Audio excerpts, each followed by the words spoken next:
Team 23 in our playoff preview is Marist. The Red Hawks are the 8A runners-up from a year ago, and tough schedule for Marist, and they lost 3 games, one out of state to Mishawaka, Indiana, who, by the way, they're 9-0. Yeah. So they're doing some things over in the Hoosier State, and their other losses: a 2016 dogfight at home against Carmel, who you think's the best team in the state, and then a 49-42 loss at Joliet Catholic, and a team or two's lost to Joliet Catholic this year. I like Marist a lot, and I see that. yeah, I got them as the runner-ups again this year, but me and Luke Oosterband and company, we got a beef with you because you got them losing in the first round. I think Naperville North is going to give them a good run, and I think it's going to be a good game, but I think Naperville North is going to have the edge on this one. So, what are they going to do to stop our boy McKinley Moore? Well, McKinley Moore, who against St. Patrick last week, it was last week, 3 touchdowns, 208 yards on 14 carries. I'm not going to lie, that's going to be hard to stop. Naperville North, their defense has been playing pretty good this year. Marist, see, the thing between both of those conferences, they're both very similar. They have a lot of strong teams. So if you come out in the playoffs coming from that conference, you're a good team. I think Marist is going to run into a little, I don't want to say pissed off Naperville North, but a Naperville North that's looking to prove something. Well, yeah, certainly, I think Naperville North and Marist are similar in so many ways, because Naperville North is a 4th place team in the DPC, because you got Wheaton South, Lombard North, and Wheaton North in there. But similarly, Marist is a 3rd place team thanks to Carmel and Joliet Catholic. I think that teams will be equally hungry. I think that Marist, I think, can look around 8A this year, and this might be the biggest motivating factor. One, they obviously lost in the title game last year. They're going to be hungry. But there's not a Maine South out there that is the big bad, gorilla on the block saying, no one's touching us.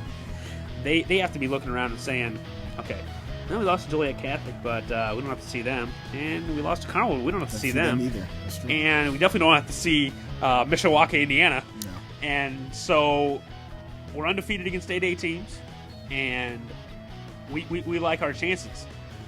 I think that Marist, to me, is, like I said, I have them going to the championship game. They're not, because Joliet Catholic is such the big bully in this conference, that Marist doesn't always get to show how good they are. Mm-hmm. And I think this 2-year stretch is really their chance to shine and show that, there are some other teams in that conference with Joliet Catholic, and it's just not going to happen every year. We talked about Lombard North that way. We talked about Simeons and Morgan Parks about building something, and I think that's sort of hunger Marist is going to bring in their quest for a state title. Yeah, junior quarterback Luke Oosterband against St. Patrick went 18 for 27, 189 yards, 2 touchdowns. He obviously has something to say about that. Young guy coming into the program, definitely be back for next year. And you got that balance you like. A little run, little pass. I do like the balance. And when I watched him against Carmel, that was a really good game. I actually thought Marist was going to take the win on that. It's it's really going to be one of those games where it's like who has the ball last. It's going to be a great game. I think definitely one of the top games in the first round, and I'm going to be excited to see what happens. Yeah, I think it's definitely the best game in the first round of 8A. So I guess my question to you is, hypothetically, Marist gets by Naperville North, then do you see him making that deep run? I think that honestly, if York pulls out the game above them, then I think that's going to be another tough game. I think that because like I said during the Naperville North preview, I think whoever wins that Marist Naperville North game is going to the semis. Okay. And then obviously Mount Carmel's probably going to be waiting there, and they're obviously tough every year. Of course. But, yeah, I think that it's definitely, like you said, the best game in the first round. Either team can win. I like Marist. You like Naperville North.